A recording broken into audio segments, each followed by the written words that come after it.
Title: Whispers in the Walls. They moved into the house on Hollow Birch Road in the dead of winter, when snow weighed heavy on tree limbs and silence hung in the air like breath in the cold. Mary Walters, a widowed mother of 3, had found the house listed for a price too good to be true. A fresh start, she thought, away from the city, the bills, the grief.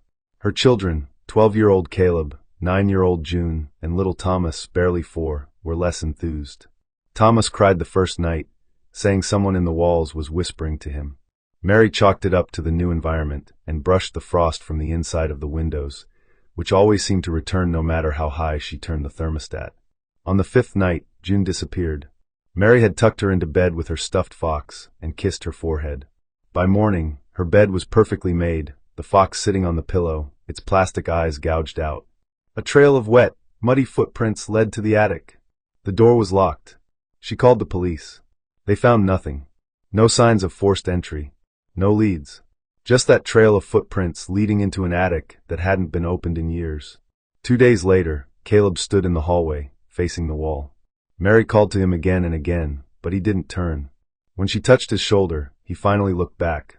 His eyes were pitch black. "June says the man wants Thomas now," he whispered. Then he collapsed. He didn't wake up. Doctors said it was some kind of coma. They had no explanation. Mary took him back home, helpless. That night, Thomas started crying again. "He's coming. He's in the walls. Mommy," he's whispering again. Mary pressed her ear to the wall and heard it too. A low, scraping whisper like bone on brick. She took the boys and ran to the car, but the engine wouldn't turn. Snow sealed the tires in place. The lights in the house turned off one by one behind them. Then the front door creaked open on its own. Thomas stepped out of Mary's arms and walked toward it. "June is waiting," he said in a voice that wasn't his. Mary screamed, chasing after him. They were never seen again. 3 weeks later, police entered the house on a welfare check.